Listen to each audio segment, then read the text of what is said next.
Por que será que Deus não matou o primeiro assassino?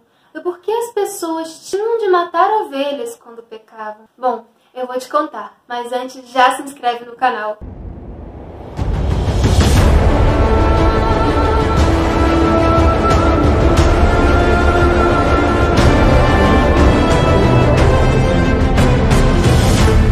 Olá, muito prazer, meu nome é Carol, sou cristã e historiadora e hoje vamos continuar a nossa jornada para entender o que é o pecado e por que Deus não podia simplesmente perdoar e deixar Adão e Eva vivendo no jardim como se nada tivesse acontecido.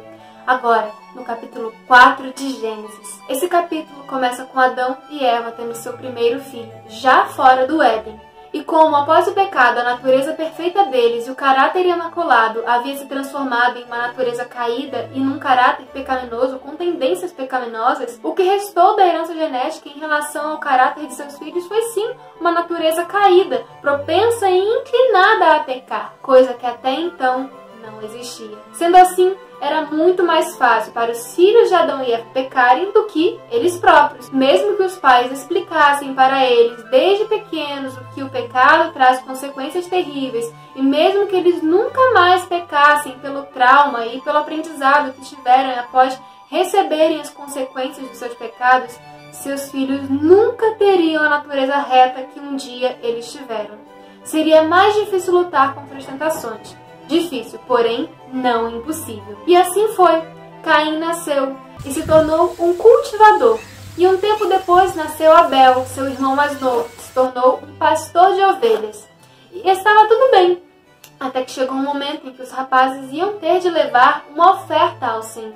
Lembra que no capítulo anterior o próprio Deus sacrificou um cordeiro para dar de vestir a Adão e Eva? Pois bem, aquela foi a primeira oferta expiatória para limpar o pecado das pessoas. Deus já havia bolado um plano para salvá-los, mas não era simplesmente dizer que estava tudo perdoado, pois você lembra que era o desígnio de Deus transformar Adão e Eva em membros da família do céu? Então, o céu já estava traumatizado com o pecado, porque antes do homem e da mulher comerem do fruto proibido, que por sinal não era uma maçã como muitas ilustrações mostram, o pecado já havia se manifestado de uma forma grande e traumática lá no céu, a partir de uma rebelião daquele que se tornaria o inimigo de Deus. E isso fez com que os anjos e os seres do céu ficassem com muito receio de que novamente a paz do céu fosse retirada. Eles não poderiam confiar em qualquer um, pois ainda haviam dúvidas que só seriam sanadas lá na cruz. Mas eu vou deixar vocês curiosos um pouquinho mais, pois vamos entender mais sobre a rebelião que teve lá no céu alguns livros mais pra frente da Bíblia. Devemos nos atentar agora ao fato de que o pecado é a transgressão da lei de Deus, e o salário do pecado é a morte, e morte eterna. Porque imagina só, Deus é como se fosse a tomada, o lugar onde tem eletricidade, e nós, os seres humanos, somos o cabo da energia, o cabo que precisa da força. E se nós, pelo pecado, somos bruscamente retirados da energia, nós morremos, ficamos sem a energia que está lá na tomada. E sozinho, um cabo não tem força para levantar e voltar para a própria tomada. Mas Deus amou o mundo de tal maneira e também amou tanto as suas criaturas que bolou o plano da redenção, que constataria na parte criadora da divindade, aquele que sempre vinha conversar com suas criaturas, e dependeria que Deus, o único com vida provinda de si mesmo, viesse à terra, com a natureza caída de Adão depois do pecado, porém sem nunca pecar, mostrando que é possível viver sem pecar, desde um bebê até a idade adulta. E ao final desse exemplo, ele entregaria a sua vida por nós, pois mesmo que de agora em diante Adão e Eva não pecassem mais, o pecado já havia sido cometido lá atrás e eles teriam de morrer. Pois, como eu disse, o salário do pecado é a morte, e por justiça essa condenação deveria ser paga. Do contrário, seria muito justo também que o inimigo de Deus falasse que estava arrependido e voltasse a habitar no céu logo em seguida, e voltaria com suas mais práticas e finalmente exterminaria todo o universo. Esse plano foi feito, porém não seria agora que o Filho de Deus viria para ser filho do homem. Então, uma medida provisória foi tomada.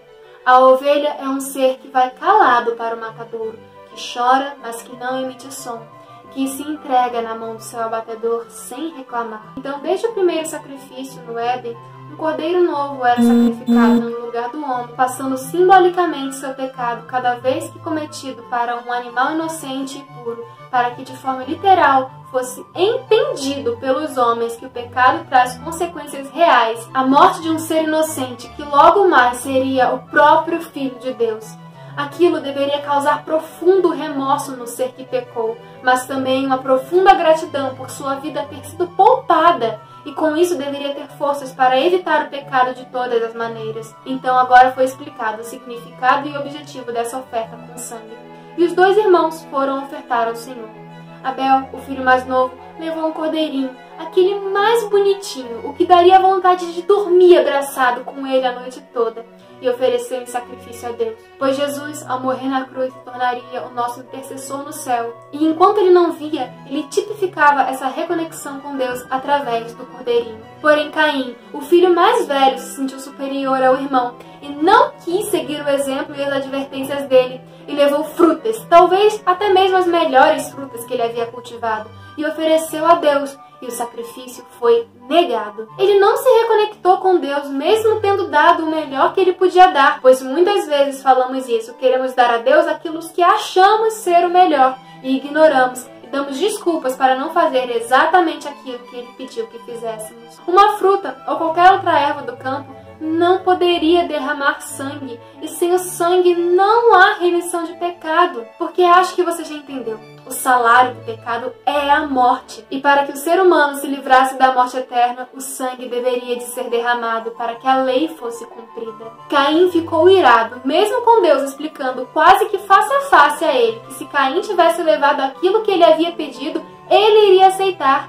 Caim chamou seu irmão para o campo e o assassinou, pois ficou com raiva e até mesmo com inveja de Abel, que teve a sua oferta aceita por Deus. E Deus novamente vem a um filho pecador, como veio a Adão e Eva logo após a queda do homem, já sabendo do ocorrido e da corrupção do coração, porém ainda perguntando o que havia acontecido na tentativa de fazer o coração endurecido se amolecer e se achegar novamente a Deus.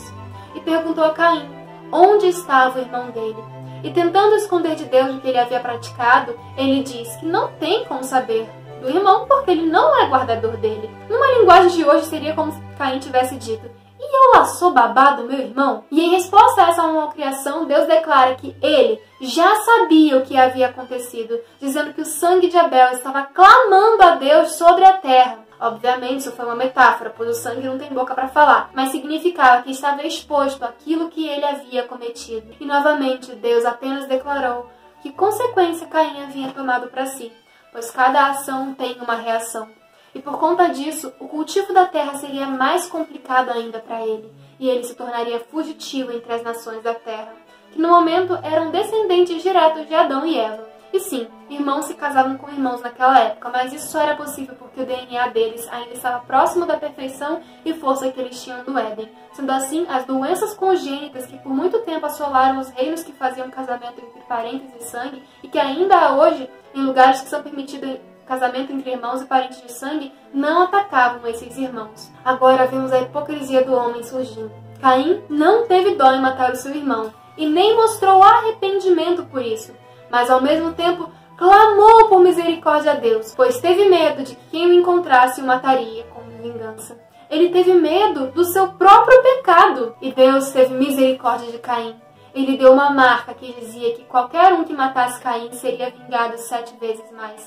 E saindo Caim da presença do Senhor, Caim foi habitar em outro lugar, chamado Nod.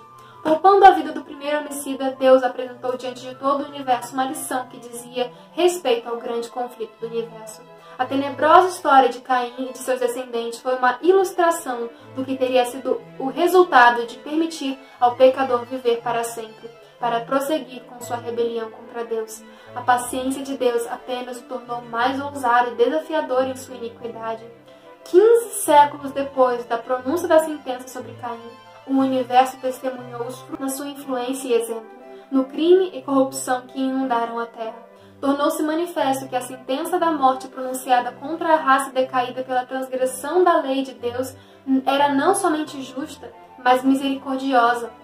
Quanto mais vivesse o homem em pecado, mais perdidos eles se tornavam.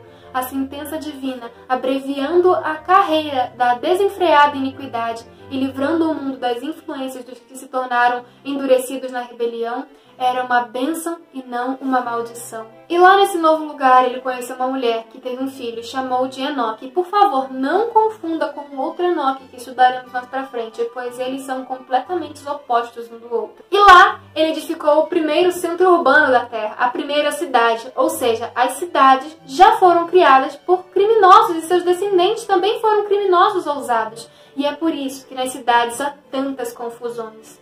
Elas já foram criadas com esse espírito, ao contrário do campo, que foi criado por Deus por meio de um belo e tranquilo jardim chamado Éden. Dos descendentes de Caim também surgiu a poligamia, pois um deles tomou para si mais de uma mulher. E esse mesmo descendente chegou em casa se gabando que seria protegido por Deus mais do que Caim foi, porque ele tinha matado 2 pessoas. A esse ponto, 5 gerações já haviam nascido, contando com Caim. E podemos notar que Adão e Eva ainda estavam vivos e gerando filhos, pois, como eu já mencionei, o DNA deles ainda estava próximo da perfeição do Éden, embora pouco a pouco e de geração em geração se deteriorando até chegar em nós, seres humanos tão pequenininhos que se Jesus não voltar logo é capaz de sumirmos um dia, e toda a natureza junto, porque tudo está se deteriorando junto conosco pelo pecado. Mas enfim, Adão e Eva tiveram mais um filho, chamado Sete, depois que Caim havia matado Abel, e esse foi tido como substituto no lugar dele.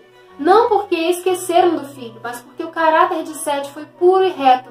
Através do filho dele, os homens voltaram a invocar o nome de Deus. Sete veio com uma genética mais parecida com a de Adão, ou seja, menos danificado com a queda, e guiou seu caráter para que fosse nobre e puro, e até mesmo santo. Podemos ver aí o tipo e o antítipo. O filho de Deus e de seu inimigo. Caim matou Abel e não se arrependeu e criou um legado de desgraça, mas Sete, tendo tomado a posição de Abel, criou um legado que faria com que os homens se voltassem a Deus. E é assim que finalizamos mais um capítulo desse livro, que é literalmente só o começo da história de uma humanidade inteira. Não se esqueça que o texto na íntegra está na descrição do vídeo, com uma versão mais próxima da que eu uso para estudar, King James 1611. A minha, como vocês já sabem, é a fiel e a da descrição é a atualizada. Deixe seu comentário com sugestões e dúvidas e nos vemos no próximo capítulo. Até lá!